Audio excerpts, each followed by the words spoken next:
Good evening, everyone, and welcome to this week's episode of Talks with Julia, where we focus on topics that will help you to achieve both personal and professional fulfillment at work.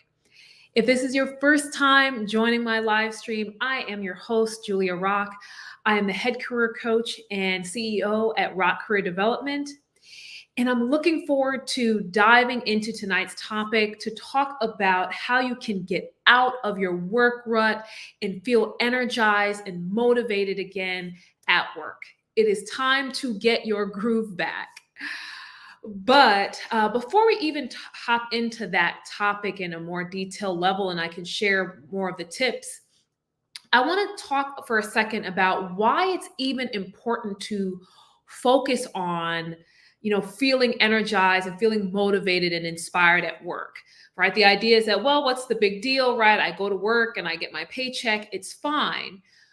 But when you dig a little bit more deeply, when you don't feel motivated, your energy declines. So if you're someone right now who's not feeling motivated, probably when you get out of bed and when you're getting ready to go to work, you're dragging, you're tired, you don't really have any pep in your step. You kind of get there when you get there. And then with your energy declining, then your productivity declines because you don't have the energy, the motivation, the inspiration to really get a whole lot of things done. You may be at a place where I'm just getting what's done on my desk. I'm just doing what's here, if that, right? Because you just don't have the same zest or zeal for the work that you once had. And then with outside of that productivity, when your energy and motivation are so low, that lackluster vibe can follow you all the way home. So it's impacting not only your work life, but now it's starting to impact your life with your family, your partner, your friends. It's no longer contained to the workplace. And then taking it even a step further and thinking more long term, when you don't have that energy or that spark, it may also impact your earning potential and your coins. And you may be thinking, well, how is it going to impact my money? I'm getting paid every week, every other week, every month. But when you lose your spark for work, you also lose that kind of focus on moving forward and trying something new because it's like, hey, I don't have the energy for this in the base case, much less trying something new or getting into a new role that may be more challenging, but also bring you additional income or additional salary or compensation or benefits. So there's a whole lot of reasons why it matters for you to have a certain level of engagement and motivation at work, both for long term goals, but what's happening right now, both at work and at home. So if you're thinking about, well, okay, well, I appreciate the preamble, but how can I actually regain that spark or get my groove back at work? So I've got a few pieces of advice and some tips to share with you so that you can actually get into that groove even this week. So the first thing I'll share is for you to reflect on your role and remember your why. So there's two R's: reflect on your role and remember your why. So this is where you take a step back and really take a 100,000 foot view look at your role and figure out, why did I get into this role in the first place?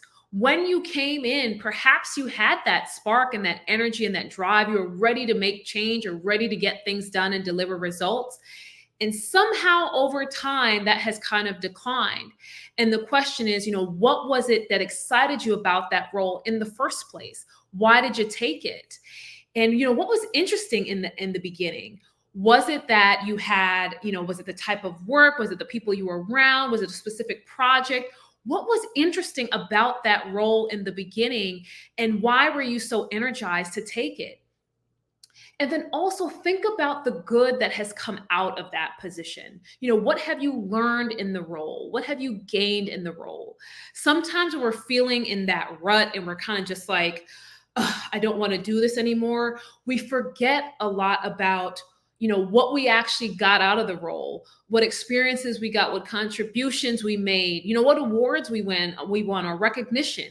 So, and then also all the skills and value that you were able to get out of the role. So really take that step back at first and really think about, what am I doing in this role? And why did I take it in the first place? And then even thinking more broadly about your why. Why are you in this field, whatever field it might be? Why are you coming to this company every day? Really take the why further levels up so that you can really drill down as to why have I lost my spark? The second thing, after taking some time to reflect on your role and remember your why, you want to think about setting new goals.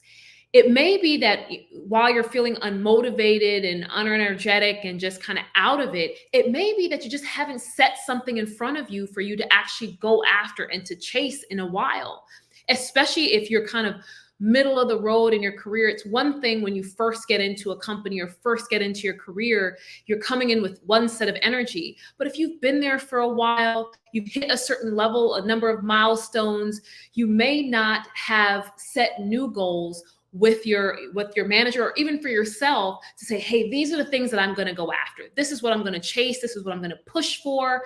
It may be that you need to get back into that goal setting.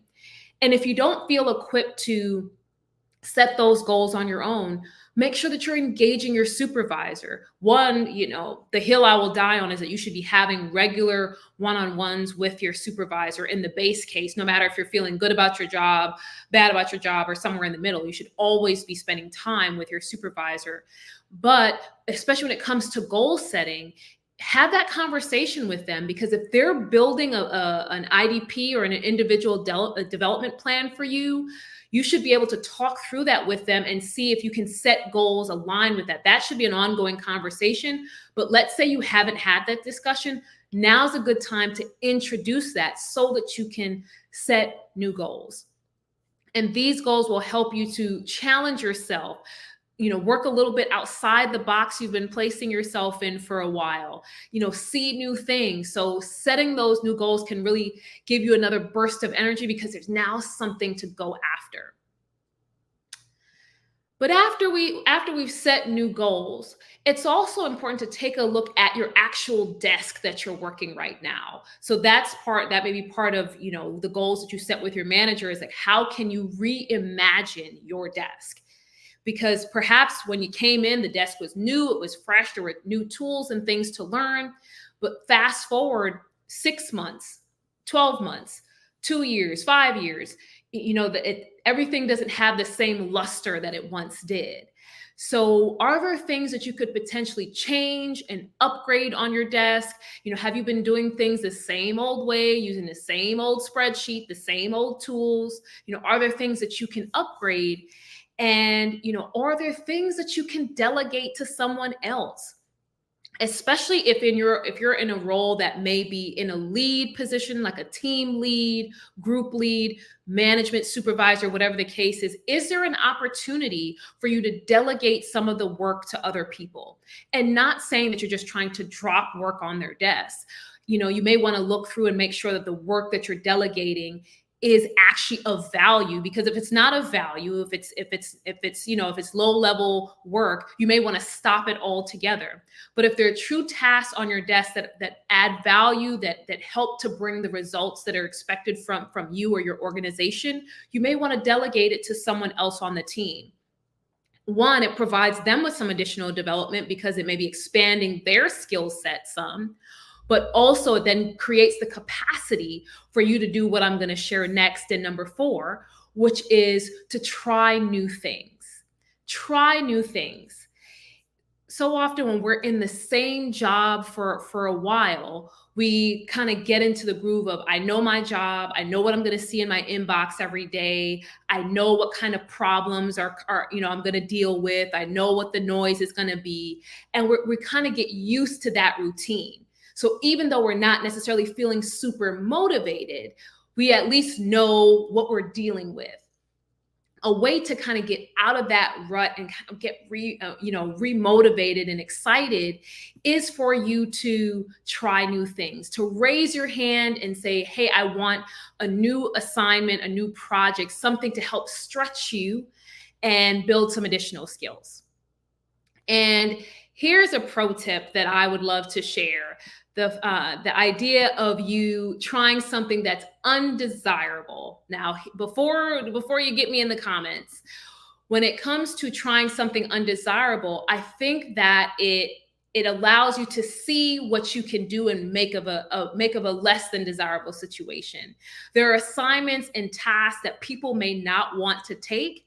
And this may be an opportunity for you to shine, for you to try something new and, something that no one else wanted or no one else could get done. It was too hard, whatever it might be. This may be an opportunity for you to shine, put all your skills to good use and come up with something new.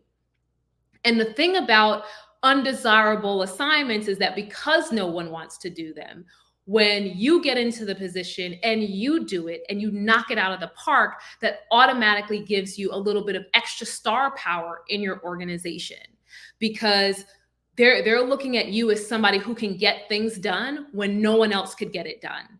So even though you may be thinking, do I really want to take on something that's not really all that desirable, if no one else wanted to do it, why would I do it? But it may be an opportunity for you to challenge yourself, use skills that you haven't used in a while, and also, create a name for yourself, and separating yourself from other members of your organization. So after we've tried new things, one more thing on trying new things. Get creative. Get creative on something. So it may be that you create a special project that doesn't have anything to do with reimagining your desk or raising your hand for a new assignment. It may be just something that you personally want to work on. Perhaps it's something that you and your supervisor had talked about a way back, and it's like, hey, I want to build this tool. And it may be that it's not a sanctioned project. It's not something that anyone's looking for today, but it may be something that you can work on your own time that allows your creative juices to flow or your analytical skills to flow, but allowing yourself the space to do something different. And without it being under the confines of something that your boss is looking for and is watching the clock on, or it's part of your base desk, with that freedom and creative license, you have the opportunity to just kind of get after it. And it gives you a little bit of additional motivation because it's something that you yourself have put in front and something that you've come up with, and it's something that's close to your own personal interests. So try getting creative on something.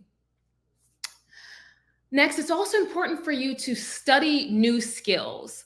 So especially if you've been in that role for a while, you may have learned kind of all the main skills that come with the role.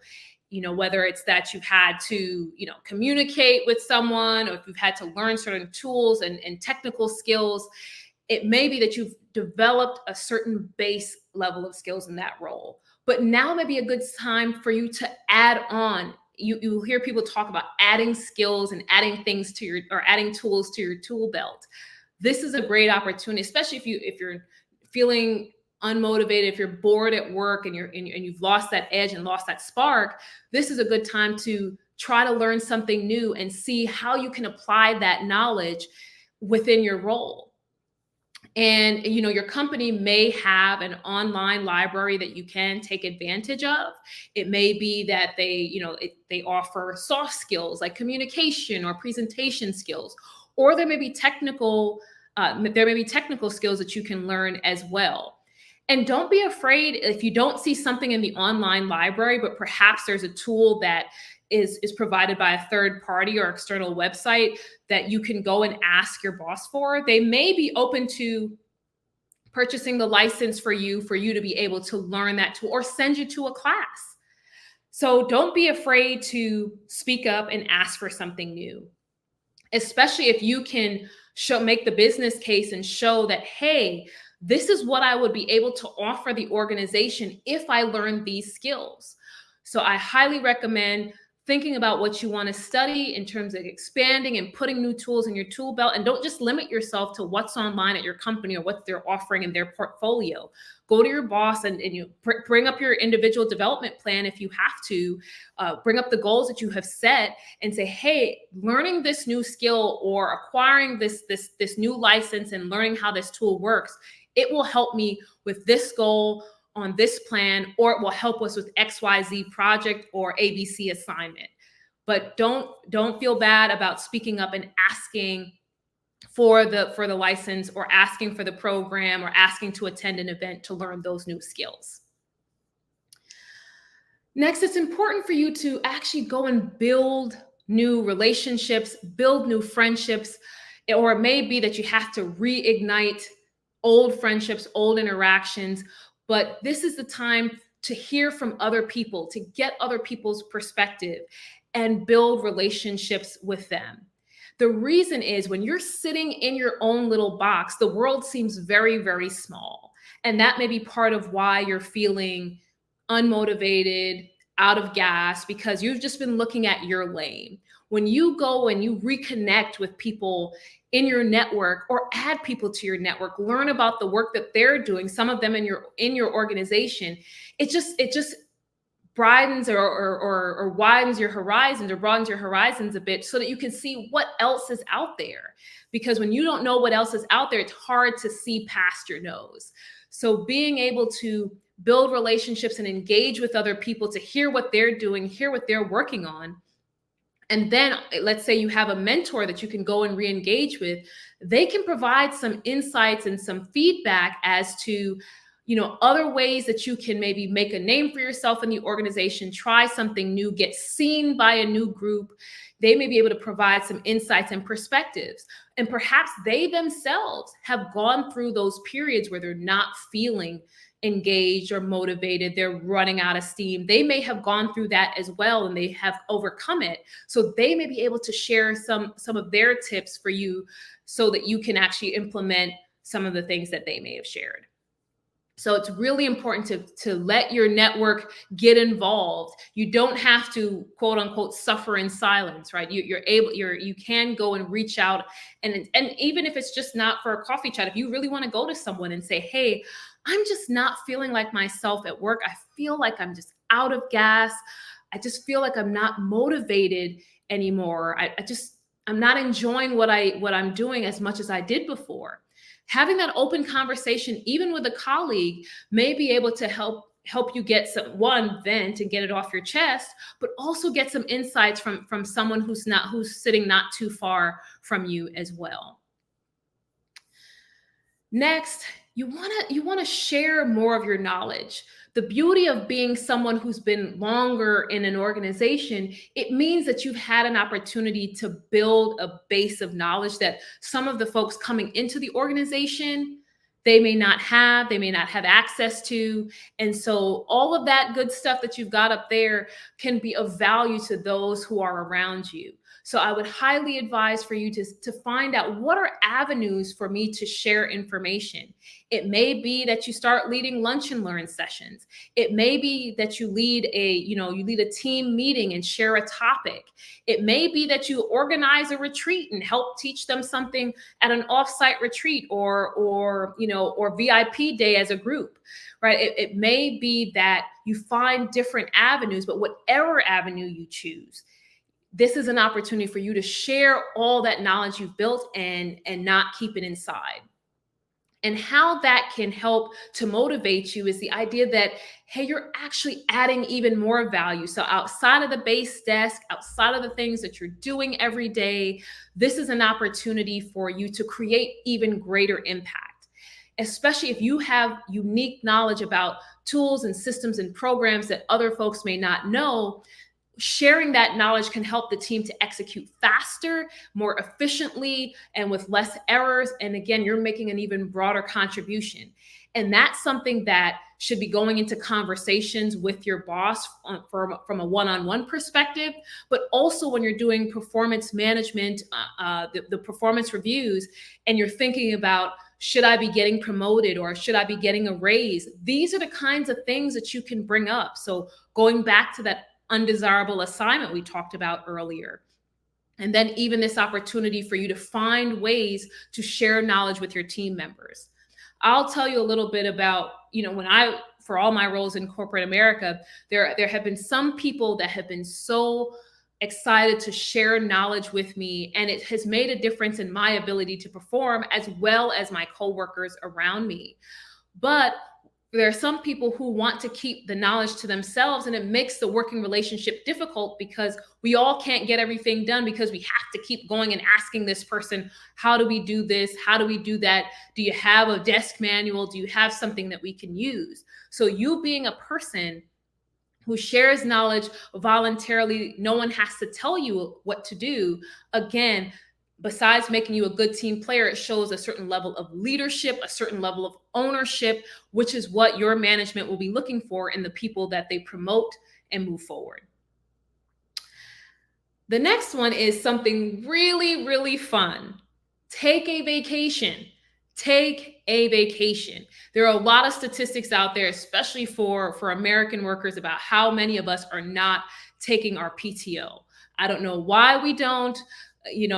People, whether they're afraid to take it or it doesn't seem like it's the norm in their organization, people are not taking their time off. So let this be your sign for you to take a vacation, especially if you're feeling out of it. If you've been on this grind for a while and you feel like, hey, I just don't have a groove going, taking a vacation, even if you don't have to go anywhere, if you just decide to step away from work for a period of time, reset, get mentally healthy and rested, get physically healthy and rested, just taking some time away and really letting work be to the side for a period of time, then you can come back with a set of fresh eyes, ready to re-engage at work.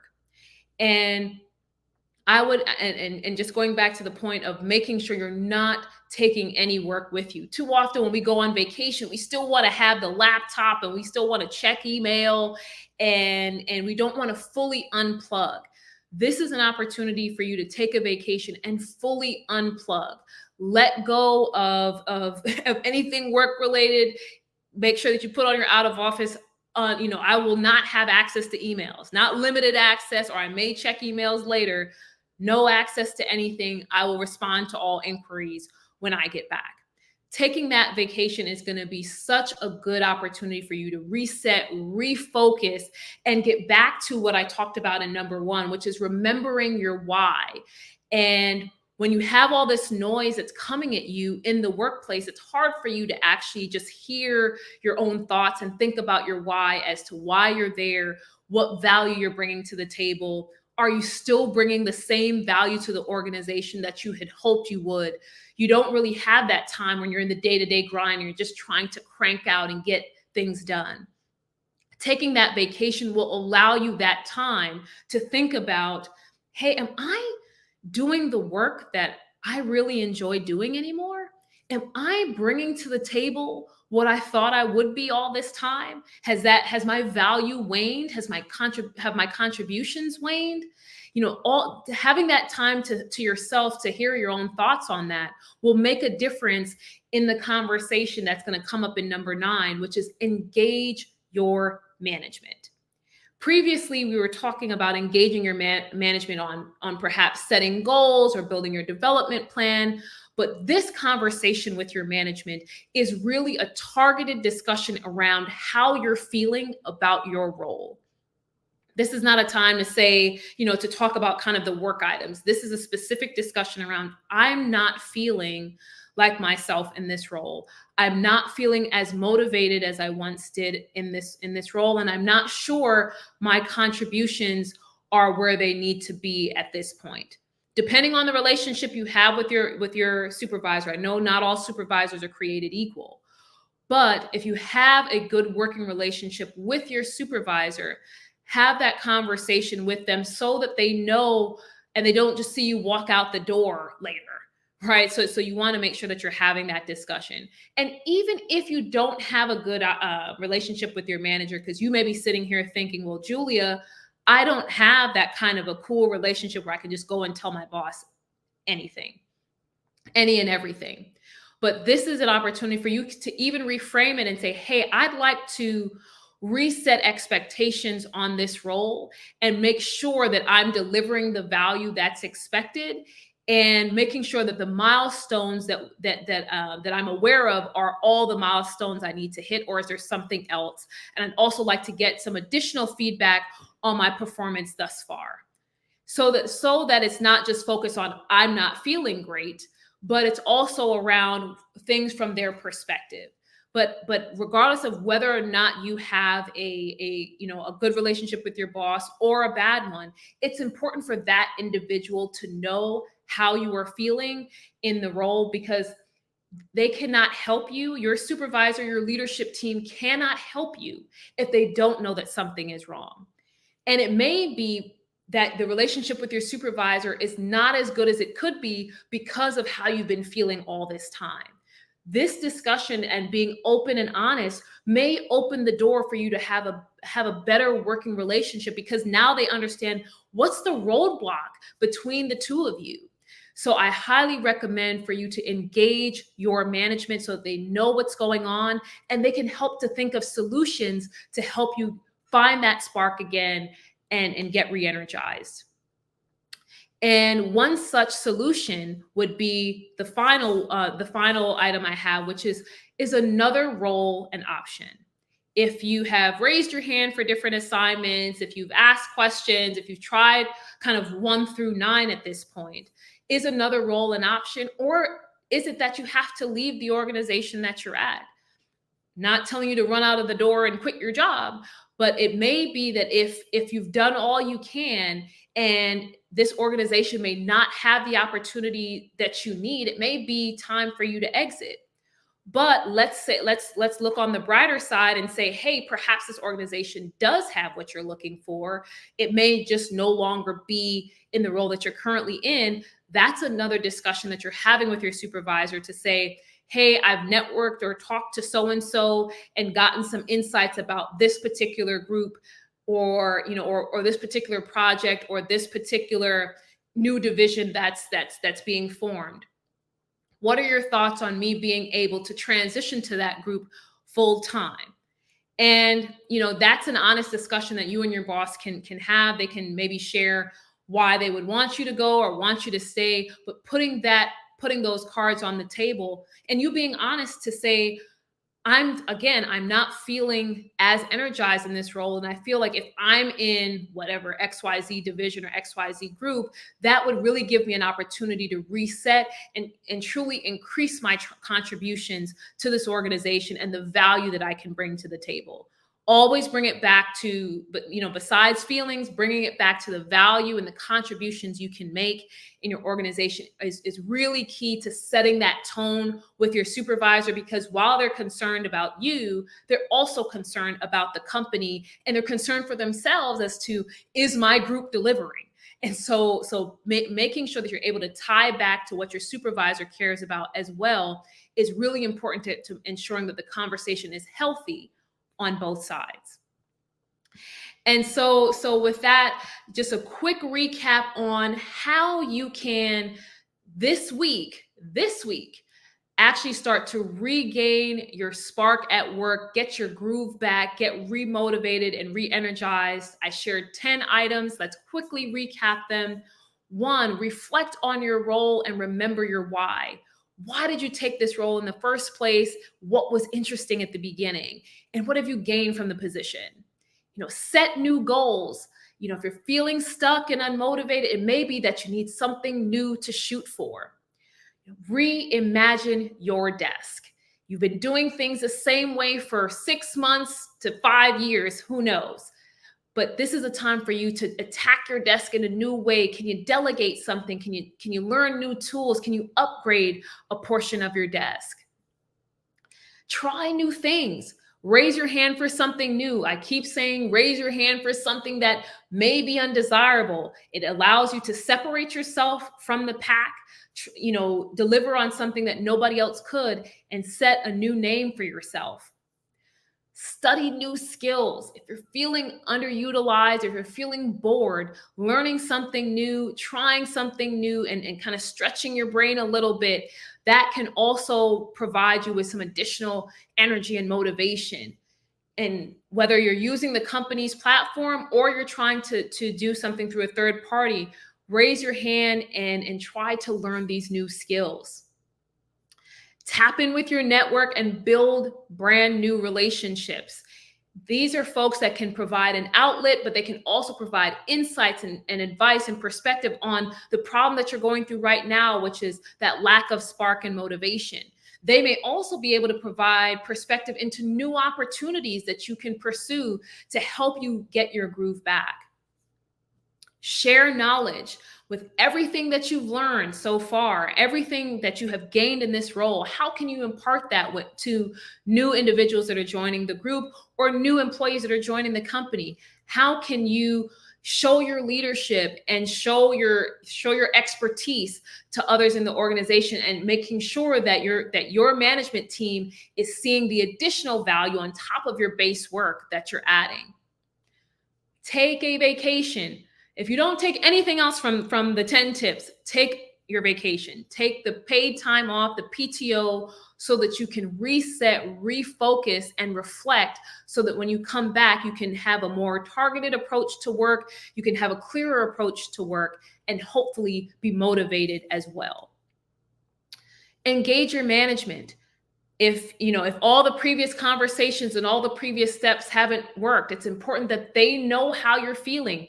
They cannot provide you with a solution or remove obstacles from your path if they don't know what's going on.